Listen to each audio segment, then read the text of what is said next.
All right, we're gonna go ahead and get started if y'all don't mind. Uh, Got all our IT stuff here situated. So, thank y'all. This is Appropriations Subcommittee on General Government.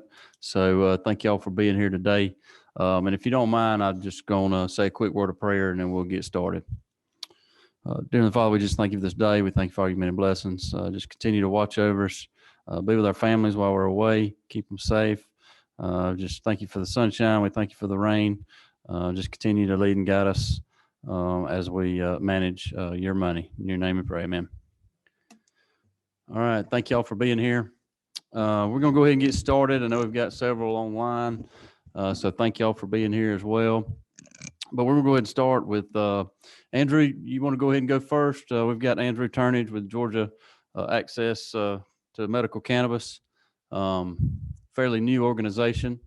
If you'll come up here to the podium, we'll get you live up there. We know y'all are off and running, and we wanted to bring y'all in, and members may have some questions about progress and what's going on over there. So I'll turn the floor over to you. Good afternoon, Mr. Chairman and members of the committee. Thank you so much for having the Georgia Access to Medical Cannabis Commission. And I know that each time the commission presents, I just try to remind a lot of the viewers that we are a brand new state agency. I've been serving in this role as the first executive director for roughly 9 months now. And so we are wrapping up our second fiscal year. It's really our first full year of operations. And appreciate the opportunity to come and appear to give you just a brief update of where we are at, the types of challenges that we face, the things that we are in good shape on, and items that we would like to ask for some assistance with for your consideration. So the commission onboarded me at the tail end of May, the first part of June, last calendar year. And since that time, the commission has begun the process of what we are charged with doing, and that is to get licensing in place for the Class 1 and Class 2 production licenses. That is the first piece of the puzzle that this commission has oversight for. And just as a point of reference, Georgia law, that's OCGA 16-12 for our commission, empowers the commission to issue 2 Class 1 licenses and 4 Class 2 licenses. That's roughly a total of approximately 3 acres of secure growth space for medical cannabis in Georgia. And those 6 licensees will be authorized to produce, extract medical cannabis oil and make that low THC oil available to patients who are on the low THC oil patient registry. And that registry is managed by the Georgia Department of Public Health. Just a quick word of thanks on the collaborative efforts that have been made for the startup for this commission. The Georgia Board of Pharmacy, the GBI, and Director Reynolds and his staff, as well as DPH, and specifically Cheryl Desbordes, who is the low THC oil patient registry manager, have all been wonderful points of reference and very supportive for the commission. When I appeared before the Senate Appropriations Subcommittee, that was last week, I believe, maybe a week before last, but shortly on the closing of the commission's request for proposals, we did receive almost 70 competitive application RFP responses for those 6 licenses that the commission is empowered to issue. And we are in the process of going through the accounts receivable, the intake, the criminal background review, as well as preparing those to go before the evaluation committee.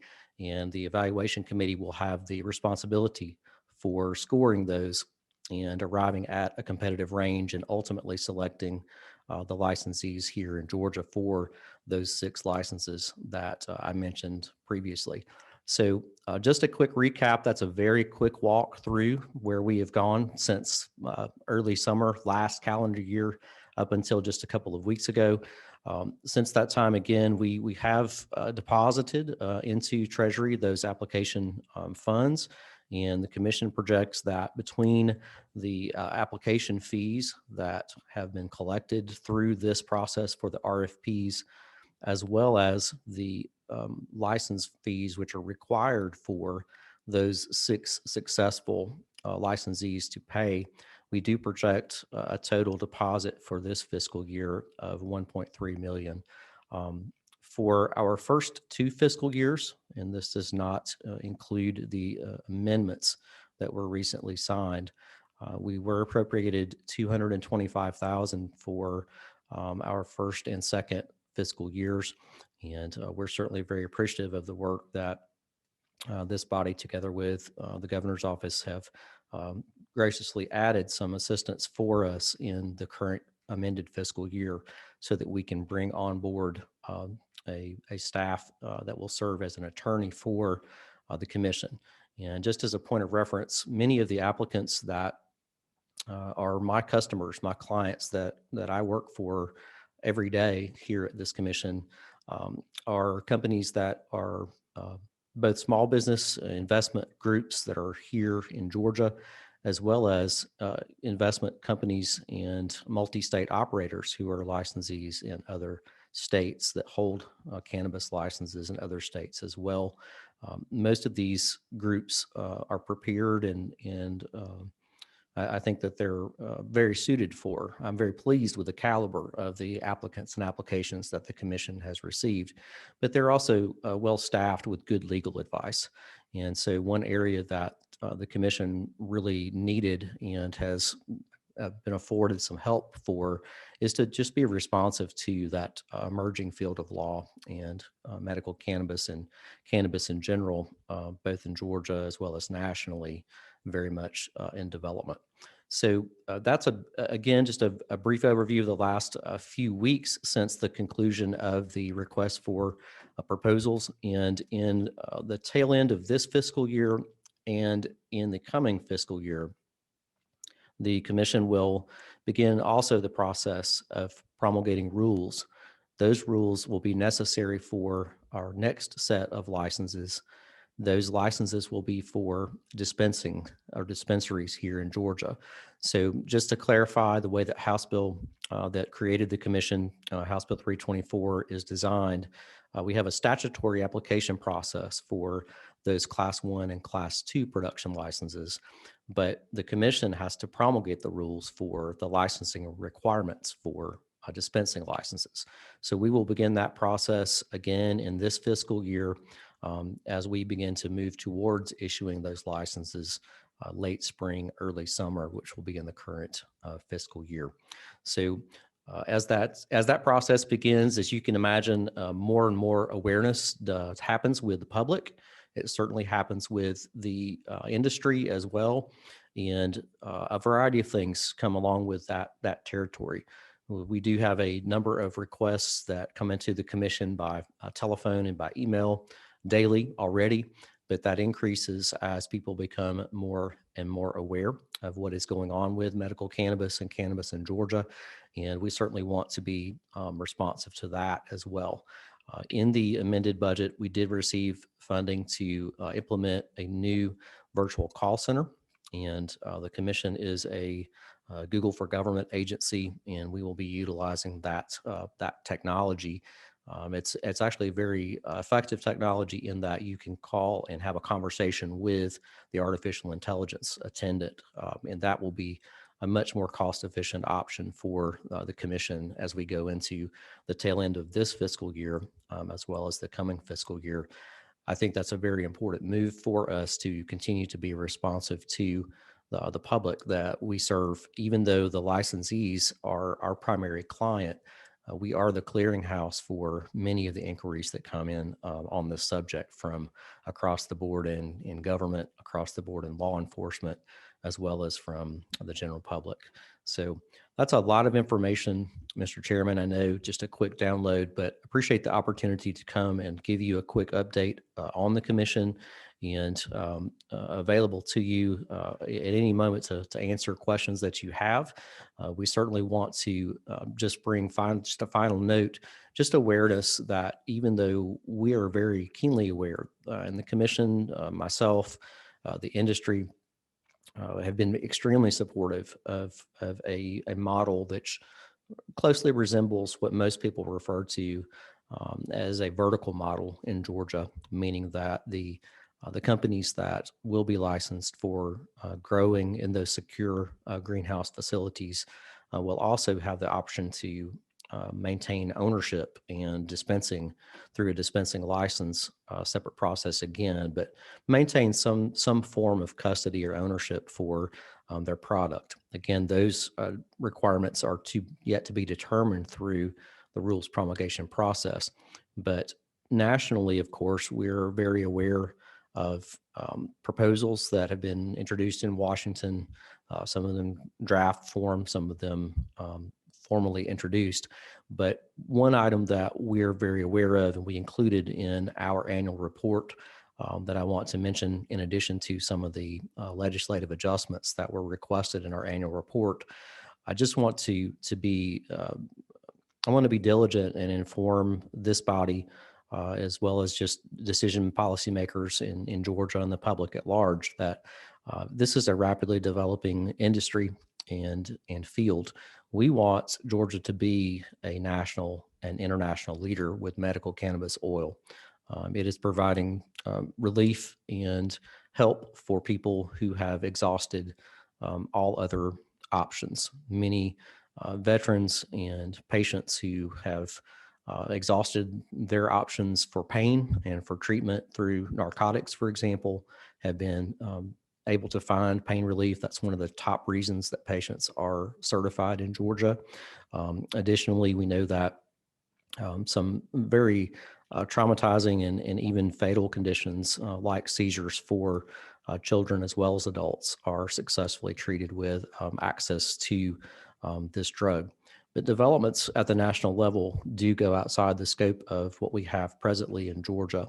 And this is not a pro or con statement. It's just simply an awareness statement to remind policymakers that those items are being discussed at the federal level. And we want the commission to remain responsive to that. And one of the suggestions or recommendations that we have is to consider either in the current year or in soon and coming years, looking at the commission becoming an authority because of the rapidly developing nature of those federal issues surrounding cannabis. We don't want changes to happen that we have to wait for a year or two to be responsive to here in Georgia in the manner that suits our state best. So with that, Mr. Chairman, I'll be happy to answer any questions that you or the committee have, and thank you for the opportunity. Okay, I think we do have a couple quick questions. To start off with the breakdown, I know you said you had 70 applications. How many of those were class 1? How many of those were class 2? So the commission's application process is confidential by law, and we have not released that information yet. Okay. At the conclusion of the evaluation process, which again should be at the end of April, first part of May, we'll disclose that number and the locations and the names of those companies as a part of that request for proposals. Okay. All right. Number 15. Is that you, Stacy? 15? Yep. Oh, yes, 15. Right. Thank you, Mr. Representative. Chairman. Sorry. Thank you for the presentation. Do you currently have a lawyer that is yours, or when you have legal questions, do you get someone from the AG's office? We do not currently have any other staff than myself for the Medical Cannabis Commission.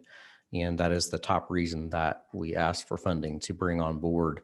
It'll be a state of Georgia position, like all state positions, that will report to me as executive director, and look forward to onboarding that person.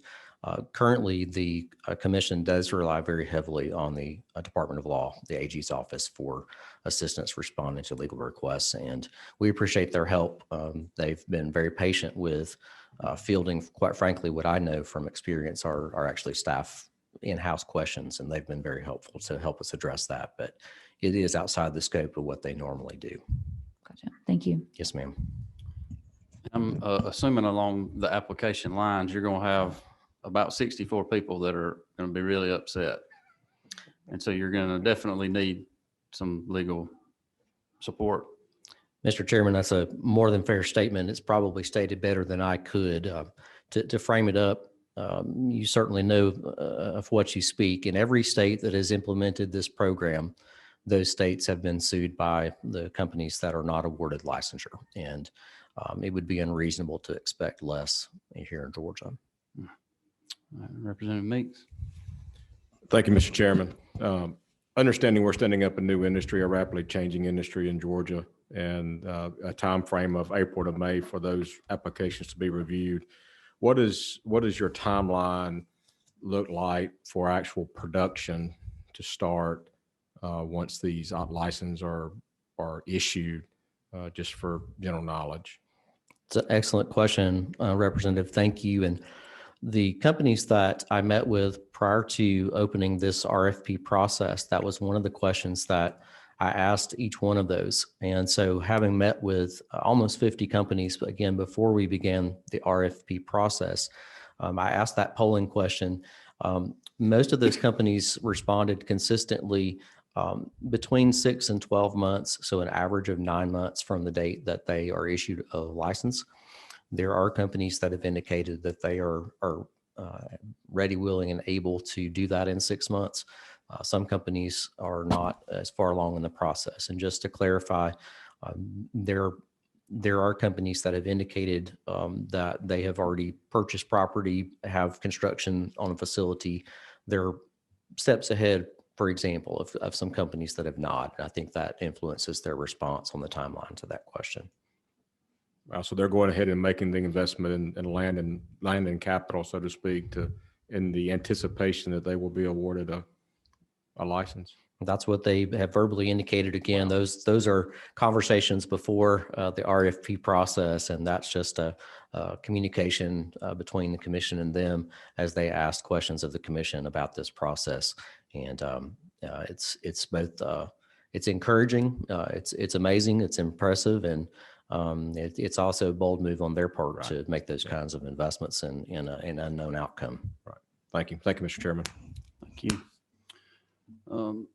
I'll come back to that in a minute, but Andrew, on the applications, can you not, you can't even tell us how many is in each category? Like there's 40 in class 1 or 30 in class 2, or? So we have not made that information public yet, Mr. Chairman. Okay. All right. Thank you. Yes, sir. Just had a question here. So back to what Representative Meeks was saying, the growth cycle of cannabis is 90 to 100 days. And you had told me that there could possibly be cannabis in the fall, ready to be processed, ready to be sold. So you're going to get an attorney, but won't you need a post-certified personnel as well to help you? Can you explain to the committee kind of what role that person would play? And if we're going to have cannabis produced in our state before the end of the year, then you're going to need a lot more than an attorney, I think. Yes, sir. And I appreciate you asking the question, Mr. Chairman. And in the scheme of staffing for the commission's request for the FY23 cycle definitely includes a post-certified inspector for compliance. And there are a variety of reasons for that. In addition to the very regulated nature of a scheduled controlled substance, which is a big part of ensuring that custody is maintained and that we don't have any diversion issues associated with production in our state. The other part of the cycle that happens for any part of the industry is that we want to make sure that we have consumer protection in place as well. And so making sure that the companies who are licensed produce quality medicine, which needs to be laboratory tested, and those results need to be monitored and reviewed. We will also have the responsibility for investigating, if you will, complaints from patients who say I'm a patient, I've consumed this medication that I purchased from a dispensing licensee, and I've become sick, or I've had no impact, and normally I do have impact. So that's just a couple of examples that would naturally go along with the process of dispensing a medication. Is there needs to be a adjudication of complaints, and that will definitely involve investigation since it is a controlled substance. So that part will be very important. It will be important for the commission to coordinate together with the Georgia Drugs and Narcotics Agency and the GBI. But Mr. Chairman, as you know, those are our criminal agencies, and we will be a regulatory compliance agency. So making sure that those companies do what they're supposed to do on the front end is definitely a responsibility that the commission will have, and we need to be able to do that effectively. So you will need another employee before the end of the year. Yes, sir. Okay. All right. I had something else. So legislatively, I mean, we've kind of talked about personnel, but I know you and I talked about some legislation. Can you update us on how's that moving? I know we had some issues with transportation, and currently, if I'm correct, right now, if you grow and produce it, you basically can't transport it. So if you're growing it in South Georgia, how do you get it to North Georgia kind of scenario? Where are we at on all that as far as moving forward? Thank you, Mr. Chairman. You are spot on as usual, sir. And those are definitely issues that the commission identified in our annual report. I'm a former law enforcement officer. One of the things that I'm very aware of is with any substance or issue like this, where you have changes that creates a group of individuals that becomes lawfully entitled, if you will, to possess a substance that the majority of the rest of the public is not. Law enforcement definitely want to be able to do their job and do it right. And we certainly work very closely with the Sheriff's Association, and as does DPH, to try to release good, up-to-date information about the commission and the process. However, law enforcement will do their job. And currently, the law does not provide any protection for a company that produces low THC oil in Georgia, as you stated, to move that, to transport that from point A, which would be the production facility or a wholesale role, if you will, for these production licenses, to point B, which would be the dispensary, the retail location where patients will go to purchase it. And so I use the example because Georgia is a large state. We have large geography with a number of interstates. I use the example of transporting really from the center of the state, say Macon, to the Savannah area, and traveling out I-16, which is a frequently traveled corridor for commercial vehicles. And if a vehicle were to be stopped for a simple citation of sorts, maybe an expired tag, taillight out, speeding, your normal traffic stops, and a law enforcement officer discovered that the driver is not in possession of a low THC card, that would be a fail under the law for possession, and then discovers a high quantity of ounces in that vehicle of low THC oil. Currently, there's no protection for that driver who's simply doing his or her job, moving that product from manufacturer to a dispensary. And we certainly want to make sure that the legislative body is cognizant of that. And we're certainly very supportive of creating the authority for the commission to generate a very simple registry where these companies can I'd clearly identify the individuals that will be empowered and responsible for that chain of custody, moving the product from point A to point B. We do not want that to be a mystery for law enforcement to have to figure out on the side of the road. And I think that's an important move for just updating. And again, it's not necessarily a flaw in the law. It's all new. It's emerging. It's a new industry for Georgia.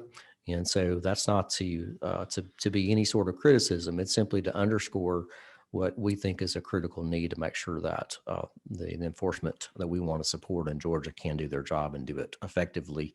And a good example of that is not just on the commercial side. There are some protections that need to happen for caregivers for patients as well. Currently, under the law, if a law enforcement is doing his or her job in Georgia, I'll use the example of an open container traffic stop. If a driver is driving in Georgia with an open drink in the vehicle, the driver may not have had a single sip of that alcoholic beverage, but the passenger has. However, as you all know, the driver is the responsible person for the vehicle and ends up with a charge in that traffic stop situation.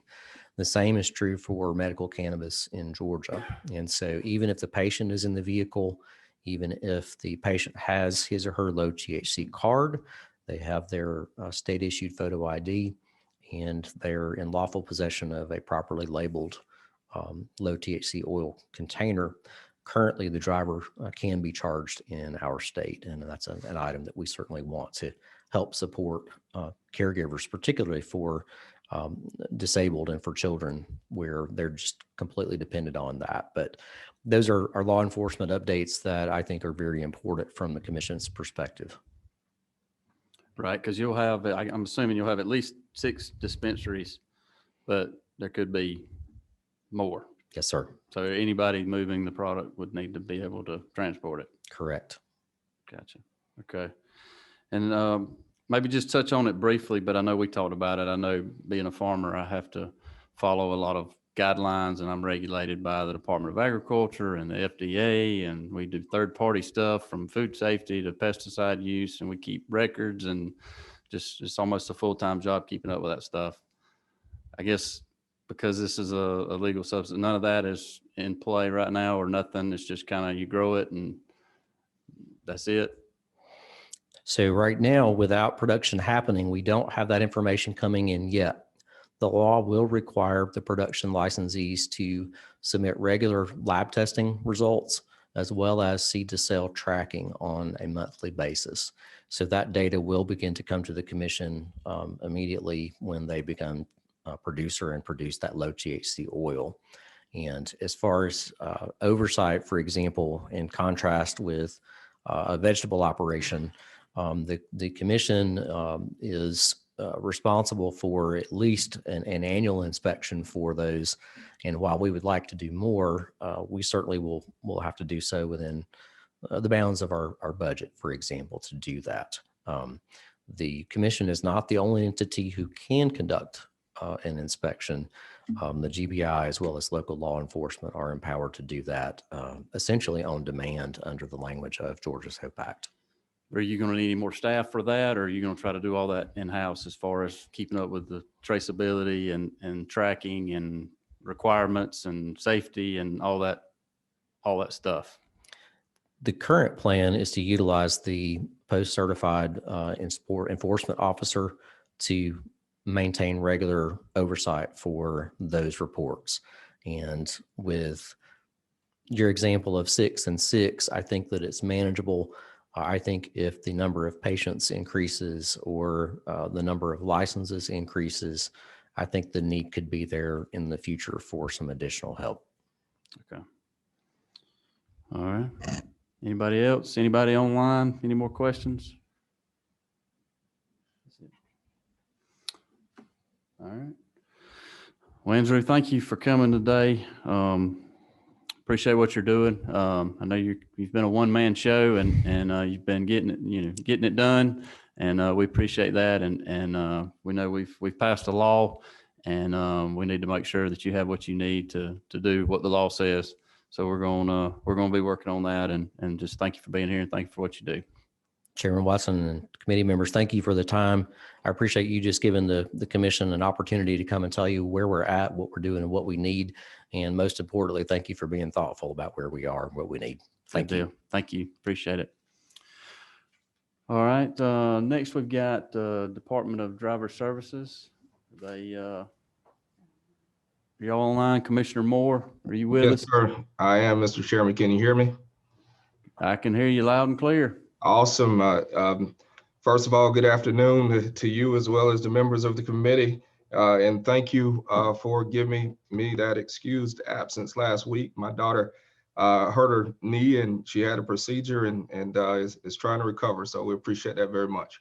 Commissioner, I got 4 daughters, so I'm with you.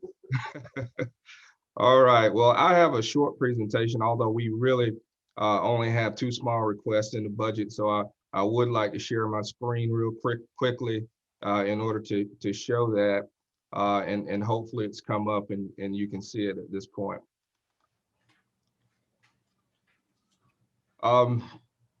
Just real quickly, I'll start with, one of the requests in the budget as far as the DDS is concerned, and talk about one of the major projects that I think this committee and quite frankly, the entire state has been anticipating for a while. And that is our Georgia Drives project that we jointly progressed through with the Department of Revenue. And for the committee, I just want to again, thank, of course, for the support over the several years. I mean, the appropriations for this project began many years back, and we finally have a full project that is implemented and is underway in our state. January 18th, DDS became an implementer of the Drives project. This is a software provided mainly by Fast Enterprises, which is a company that has about 13 other states that it works with to provide what's called a DSVS, which is driver services and vehicle services. So we're now on a platform where when I'm hiring examiners to perform the job of issuing a driver's license, they're not looking at what I've frequently described as a Commodore 64 for those of us who remember them, where there's a green screen and you can't move forward or backward with a mouse. You have to actually function key through the system. So we're very appreciative that we've now been able to implement this project. It's been a long road, but we finally got there, and certainly thank the committee. And these are just some stats that I wanted to share with the committee before we get specific to the appropriation request. Thus far, and that doesn't include this week, so we're well over the 200,000 mark. We've been able to serve right at 200,000 customers in this new system. Like anything else, I mean, it's new technology, so it has taken a little bit of time for our staff to get acquainted with it, able to operate it as efficiently as they were the past system. But as you can see from the numbers, they're continuing to be able to do that at higher and higher rates. And we are very close to getting back to normal operations, which, I know if some of you have heard from constituents who have been in longer lines than normal at DDS, this is the reason why. And we're hoping to get those numbers down quickly. But it's not just the system too. This is something that we have to remind each of our customers as they come in. Our goal is to keep our customers safe as well as our staff. And so we do have some limitations as it relates to the number of people who can be in buildings. So from our standpoint, the procedure is a little bit longer because you have to go through that process.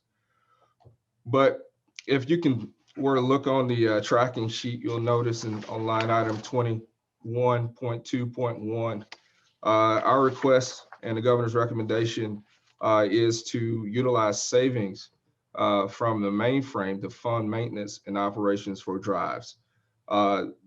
This is about a $2.5 million wash, if you will, simply utilizing funds that we had appropriated for the old system to use toward the new system. And below, you can see a listed number of bullet points that I'll certainly try to speak to if anybody has questions, but they are more technical in nature. And the vast majority of what is requested is to ensure the safety and security and privacy of the data that our agency operates with. So that is the lion's share of how the funding that we need to maintain for the operation of drives is being used for that purpose. The only other request that we have to come before the committee today is a line item 21.3.1, and it is to utilize funding, or excuse me, an adjustment of employee share of teachers' retirement system. We have one employee in our on our staff who remains under the teacher's retirement system, and it's to grant a whopping $836 so that this person can move up in the percentage increase that TRS is getting.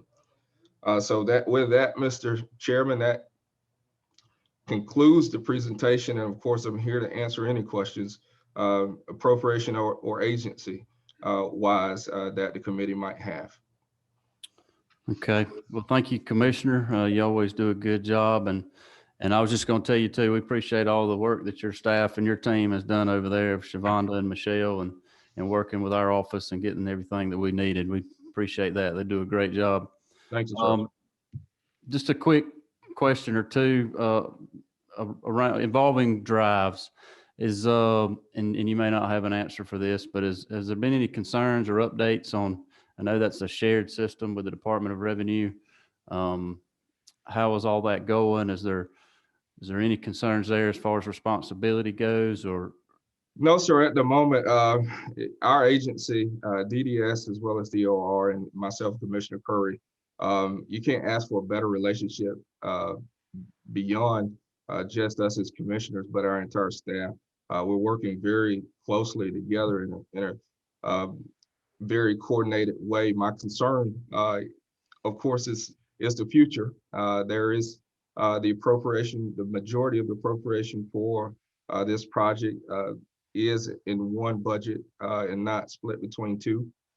So while the relationship with Commissioner Curry and I is great, certainly in the future, who knows what will happen, and we want to make sure the interest of both agencies is served. Okay, gotcha. All right, and I know you talked about it, and I questioned you about this, I think, at our last meeting, as far as your turnover, and I know you've had issues with that for a long time, and I know a lot of our agencies are losing employees to the feds and other agencies within the federal government, but I know you're having trouble, and you're losing yours to McDonald's down the road. I am 62% turnover rate for part-timers, 38% for driver examiner ones. I think over this past year, we operated at a net loss, so we lost more people than we were able to hire. I think I've spoken to you about this, but 299 persons on our staff make $25,000 or less. Yeah, we really have a tough time keeping good examiners, and remember these people, they work very hard to serve citizens and ensure the integrity of the process. That's most important. An identity document, once it's obtained, it is access to a whole lot of different things. So we want to make sure that we have really quality examiners who are doing this work. That's right. And they're obviously handling a lot of sensitive information. Yes, sir. Through that process. Okay. All right. Any questions online or from the committee? Commissioner, I don't see any questions, so I think they're going to let you off today. Appreciate it. Thank you very much.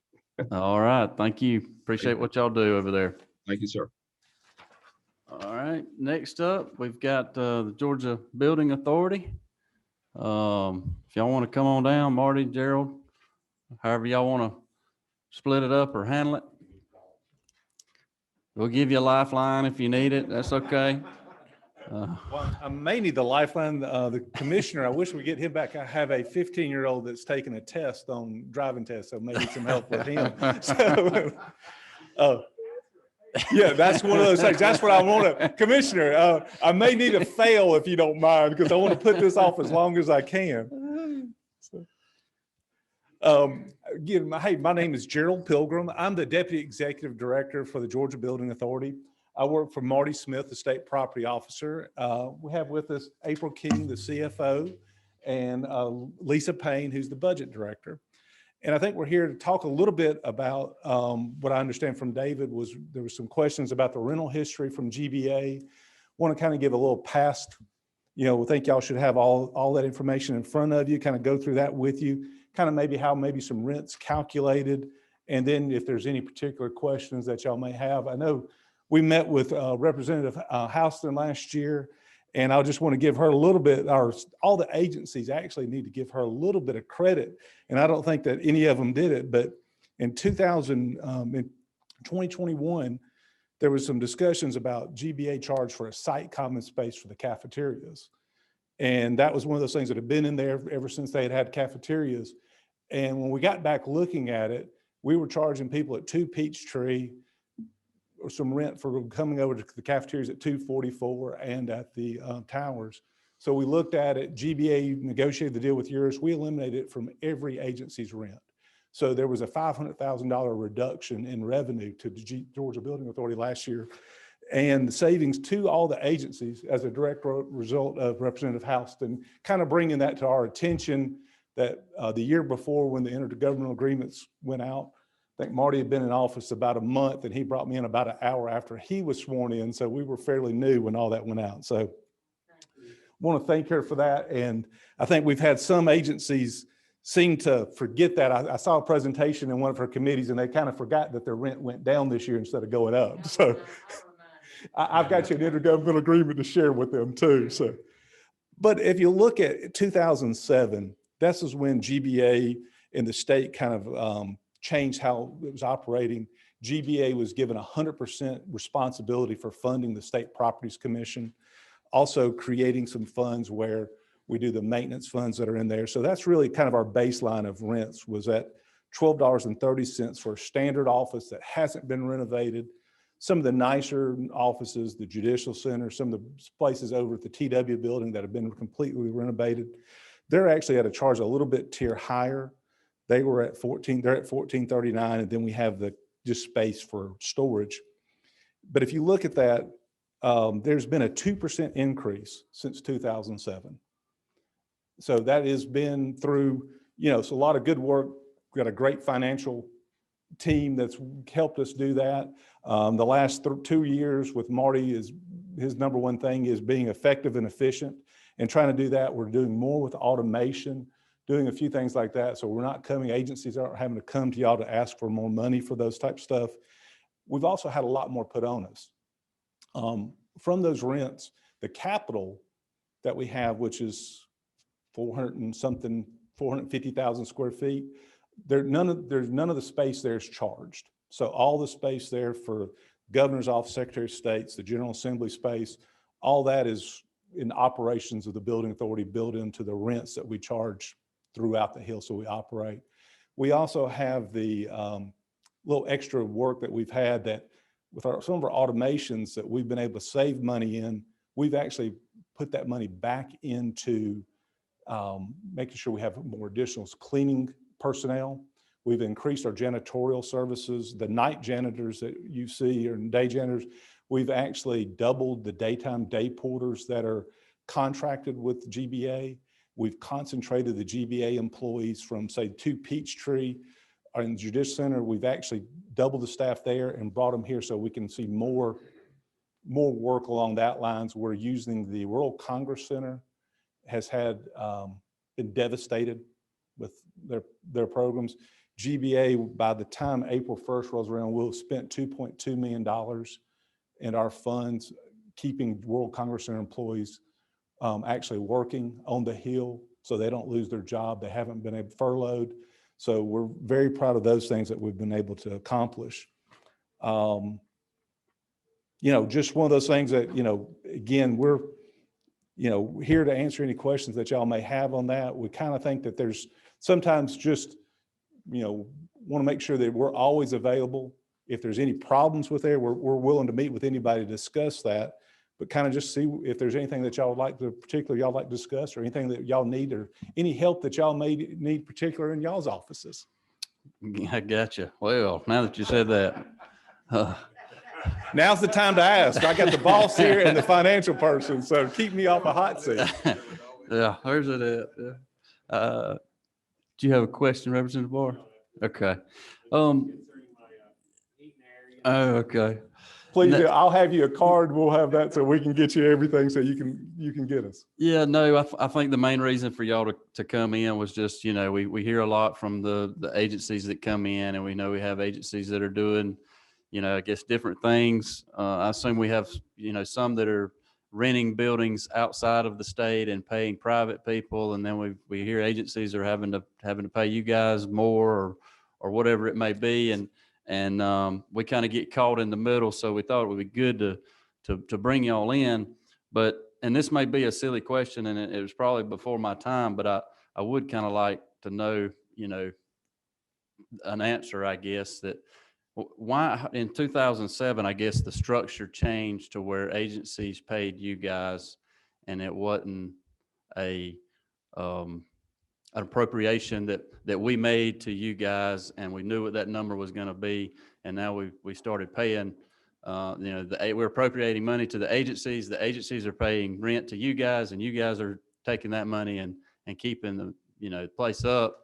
And I guess, for me as a business owner, I wouldn't want to rent my farm from myself and, have to do it that way. So I guess, could you just maybe kind of go into a quick synopsis of why it's structured that way? Or I wish I could give you a great explanation for that. I think this is just the way in 2000, it had always been the separate authority where they leased property to there, and that there was a certain amount on that. One of the portion was, I think GBA, and again, this goes back to just some of my history back in the 80s.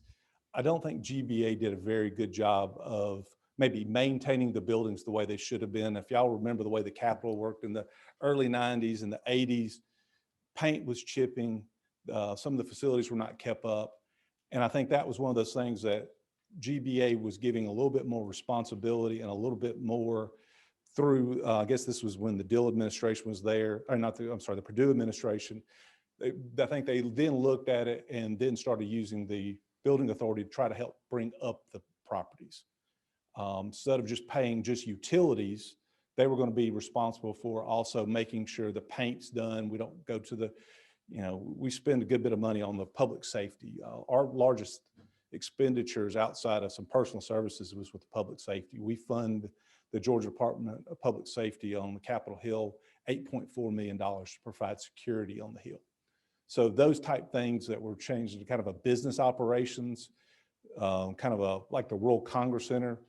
It is also just a little bit of how things are funded. So it makes it easier for, I guess, agencies to move around, and us to, being an authority, we have a little bit more freedom to do different type of work. So it may have made the General Assembly at that time decided that was the best way for them to move.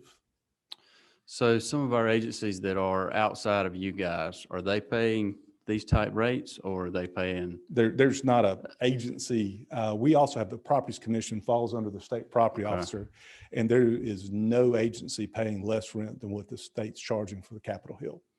Are they paying way more than They're that? paying way more. In the So- city of Atlanta, you're looking at, in just this area, you're looking about $22 would be the average rent in It's there. almost double. So about double. If we look at Department of Revenue, and this is not picking on Department of Revenue, but I think they're paying $22 a foot where they are out at Century Center. So, and that's what they're paying. And so as much as that we can, as we, some of the things that we're looking at as we're looking at consolidating and reducing space, and, agencies like Department of Education gave up 4 floors this year. And that's been, where they're able to reduce their expenditures, what they're paying to us. But then that gives us an opportunity then to look at another agency and say, hey, come back to the Hill. Right. GFA, the Finance Authority, they're on Peachtree Speak, paying $24 a rent. They're looking at coming back in July 1. They'll be hopefully back on the Hill. We're going to move them in some of the space, we hope, over where the Appeals Court used to be in the health building. So I think that will see a reduction where they'll have savings that will be able to be seen into the state. By providing the full service with the security that we provide on the Hill, that drives $3, $4 of our rent. So we know that's 25%, 24% of our budget is on the security. Not many other buildings are going to have that kind of addition. Your Department of Revenues pays $22 rent, Plus then they have to provide security there. You know, they hire their own security force that works there. So would be actually a little bit higher rate for that. Wow. Okay. But that's a continual thing that y'all are constantly working on to Continuous, try to we are bring those working, people bringing back those in. on. That's one of the things that Director Farr has been very instrumental on helping us. How do we get some of these agencies, you know, everybody's autonomous, everybody's kind of got their own thing, but having OPB, appropriations, and the appropriations chairs of both House and Senate have been very supportive with us on that, is to help encourage these agencies to come back toward the Hill as they reduce space or to help reduce their costs.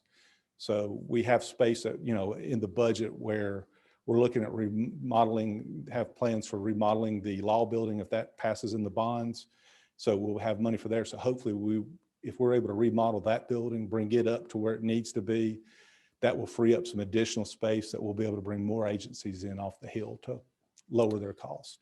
So I assume that was part of the 1 million that was in the, Now, this will be in the bond appropriation. The $1 million is for the Properties Commission. That's to help do a study on kind of sharing space throughout the state, in addition to the locally, but how can we do better? I think this is what our understanding was. They want to look at how we're able to share space with DFAXs, and using DFAXs and Department of Labor's, can they share space and consolidate spaces as leases are coming up, or space throughout the state? gotcha. But wouldn't we, I mean, wouldn't y'all or state properties already kind of know what the space?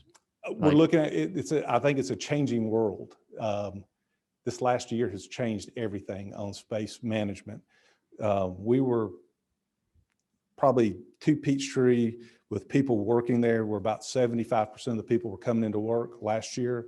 Now we're at 10% of the people that are swiping in their badges. So it's kind of unprecedented on what is happening with the Capitol Hill area. We're averaging about 20% of the staff that is coming into the Capitol Hill area. Now, is this going to continue? Is this long-term past the pandemic now that people have learned efficiencies? So I think that's one of the things that hopefully we'll be learning from that and trying to find out more information on what are some trends, what are some things that we can do better to try to look at it like, you know, a long-term lease, a 20-year lease that maybe the Properties Commission does. Well, if they're able to use that, and instead of going out and leasing a place for the Department of Labor, you know, how can we do better at bringing in agencies to share space and those type things? So, Chair Lady Houston, did you have a question? Representative Dempsey was tied up, and she and I have been talking about this a long time, and she said that she couldn't come when I asked the question. I used to have Representative Dempsey's job at being able to appropriations for human services. And at that time, 2 Peachtree, I had to tell you how many years ago this was, but the windows were falling out. I don't know if this was before your time, and they had net catching the glass falling down. Well, those conditions at 2 Peachtree are just absolutely horrible. And I don't know if you've been down in the basement where all the homeless people live. And what are the plans for 2 Peachtree? that's one of the questions I think that the Building Authority and the Human Services divisions and pretty much everybody there will be working with that on what is the long-term need. We have worked with the City of Atlanta.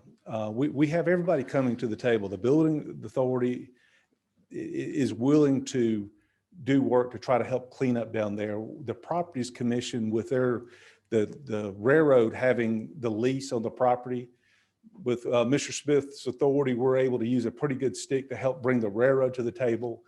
And we clean up our side, the railroad cleans up their side, spends a lot of money, and the City of Atlanta lets the homeless population continue to grow. So it is deplorable down there. Where we can relocate them, you know, that could be prime property. Yes, ma'am. We're looking at. But sometimes when people give you stuff, we put for about $50 million. There's no fixing up. Yes, ma'am. I think long-term that does not fit. You know, we want to bring everybody back toward the Hill or to be able to see what the impact will be. But you're talking about 1 million square feet right now with 6,000 employees in there. If you told us tomorrow that we had to move them someplace, we could not absorb that number into our operations the way they are. In the Department of Community Health over there, that's Yes. a different division than DFAC. How Yes. many people do they, Total of 6,000 people in the building. in the building, but Yes, there ma'am. are other agencies? Yes, community health, you have human services, and then you have behavioral health, and then Which, subdivisions you from know, there. that they're really not, human services is completely different from the Department of Community Health. It's like some of those people can move out. These people park it, and have to walk up there if they don't park nearby and go by the homeless. Yeah, and we do have the parking lot at 90 Central, but they still have to walk past, a good many have to walk past the homeless. So no, it is a concern that we are, Ask people to do it. we are working, public safety has increased their patrols down there.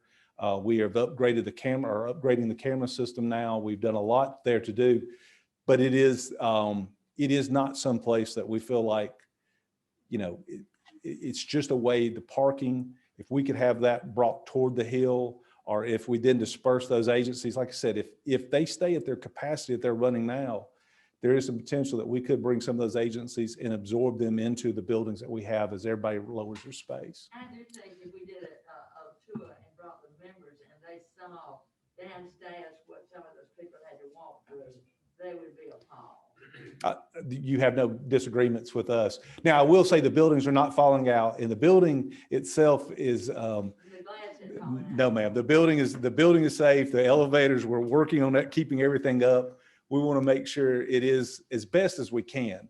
There's some urban conditions that we have that with the homeless encampments under the areas, we do not encourage anyone. And this is one of the things that when Mr. Smith and I first toured the building, we wanted to make sure everyone understood. We want them to stay on the street and do not want them in the underground areas. And most But of the people still walk under the ground and do that. It's just parking spaces under there that people.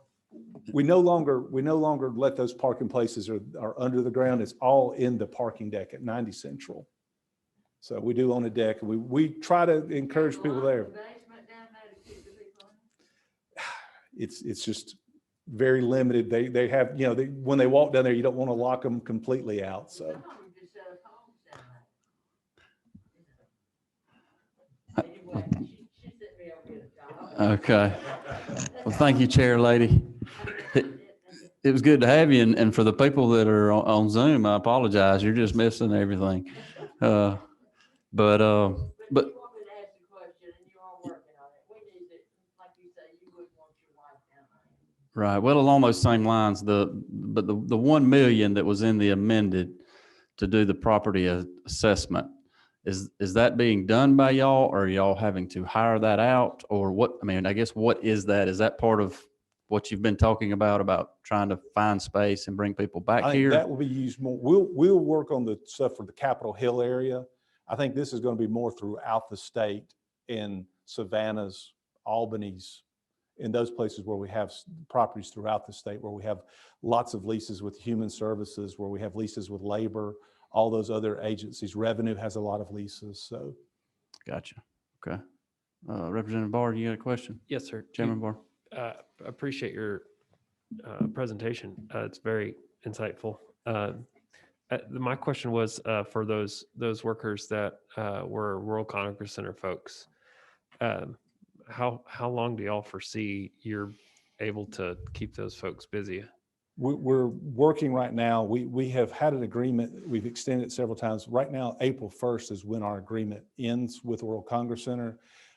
We have worked back with our facilities teams to say, how many of them can we continue? Do we have projects? Do we have things that we continue with? Session, we're using a lot with session right now. Do we anticipate session to go into April? So we're looking at, that's one of those things that we're in the middle of right now. And we're meeting with World Congress Center. They're going to come report back to us. Fortunately, some things are looking up for them. They're having more, so they may be bringing them. They may say, we're ready to bring this number back, and we can say we can absorb the rest. So Gotcha. I appreciate it. we hope to have that within the next week or so. Thanks for being flexible with that. And that means a lot to a lot of folks. I got another question, I guess. Just out of curiosity, I know that the fence that's being built around the Capitol, there was property sold to come up with the resources to do that with. Again, I guess as that goes kind of back to the assessment, if we've got some real estate that we're not utilizing that we can liquidate and get rid of, but that also would have, I guess if we're selling property, I would hope that we might could lower rent or do different things if we're doing that kind of stuff. I don't know if you want to speak to that or not, but The fence was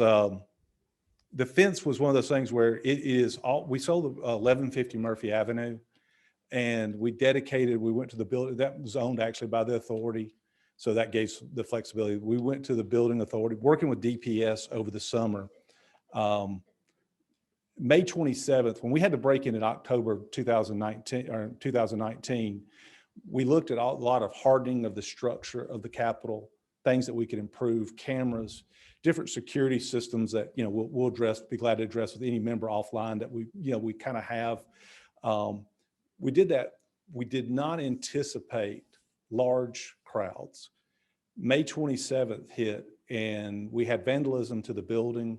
Throughout the summer, we had a lot of vandalism or attempted vandalism, and we used some gate system, the ugly gates that are around. And that's when we went working with DPS and presented the idea that we had this property under contract. We knew we wanted to build something that was going to be substantial. It's going to have mechanical gates so it stays open. It's very, visually it's appealing. We're anticipating that the fence is going to be just right at the $5 million mark with a fence.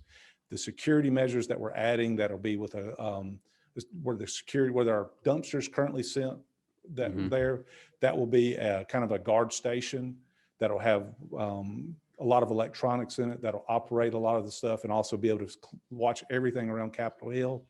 So those funds will be, we're not coming to the board, the building. I guess we're not coming to the state saying, hey, not only we have our rents are reduced, and then so when we have a major bond project or major project, instead of us being able to raise rents, we're very fortunate. Y'all have been very generous to us and appropriated funds. We're working on a $8 million of elevator upgrades at the Floyd Towers, thanks to the bond appropriation last year. So that's something that everybody there needs. If we were having to fund those projects, we would have to go up on rent. So the state's been very generous. The General Assembly's been very generous to us. But that $5 million on the security fence, we felt like this is one of the things that we can do. It was a piece of property that was no longer, valuable to the building authority. It had property that had been there since the 70s, cubicles from the 70s. It was just really in not a condition that we wanted to keep. It was not practical. It was several miles away. So we felt like this was one of those things that we were able to use those funds, not ask for any additional funds from the state, and be able to present something that will be able to secure the asset of the Capitol. Then January the 6th hit, and we always knew that we had the right plan, and it was not a political plan that we had. It was just a safety plan to keeping it safe. January 6th hit, and we wish we had already built the fence prior to that. So, those are funds that, maybe some people may disagree with it, but I think by and large, I think we think the fence is something that we need, and we'll be able to protect the asset, protect the General Assembly, the visitors that come to the General Assembly. So we think it's money well spent for that. Gotcha. Well, I've got to ask this question, and it may be outside your purview, but we've been having to walk all the way around the building to get into the Capitol. Do you have any pull or any way to get the door open on them when we're coming and going from Twin Towers to gain access? You're trying to on the second level. That's right. Yes, That's part of the COVID screening. So we're trying to keep you safe. That is the governor and the House and Senate leadership all agreed that we would have to. Y'all are able to walk in the lower door, but you have to walk in where we have a screener. I got you. Well, I can tell my colleagues that I asked somebody because. But if COVID can go away, then we will be glad to get y'all back access to the door. But. Good. Well, we're looking forward to it. That's a long walk when it's cold and raining back and forth across the street. Anybody got any other questions? Well, thank y'all for coming in. I know we've heard from a lot of agencies over the years of just different rent comments and rent issues and this and that. So I thought it would be good to kind of let y'all come in and get your side of the story. We appreciate the opportunity to be here. And again, y'all are subsidizing the rent for every agency up here with what y'all do and what y'all are able to do for the agency with some of the bonds. So we appreciate what you do in keeping the rents lower. And I assume, and I may already know this, but there'll be some type of report based on what happens with this $1 million. Will that be something that we get to see to Yes, kind of sir. see where all the properties and Yes, what's sir. And going I think on? as soon as we have the RFP I think that it'll be working out that making sure that the vision of OPB, the vision of the House and Senate Appropriations Chairman will be incorporated, so y'all will all know. And as soon as we have that RFP before it goes out, we will share with you. All right. Well, thank y'all for being here. Thank you for keeping rent low and the job that you do. So appreciate Thank you. it. Thank you for the opportunity. All right. Chairman Perkle, did you have a question or you just wanted to join us? All right, committee, that's all we've got today. Thank y'all for being here. I think that's got everybody that we need to meet with from a committee standpoint, but just continue to watch your email, text for any other updates or meetings as we continue to go through the 22. And if nobody's got anything else, we're adjourned. Thank y'all.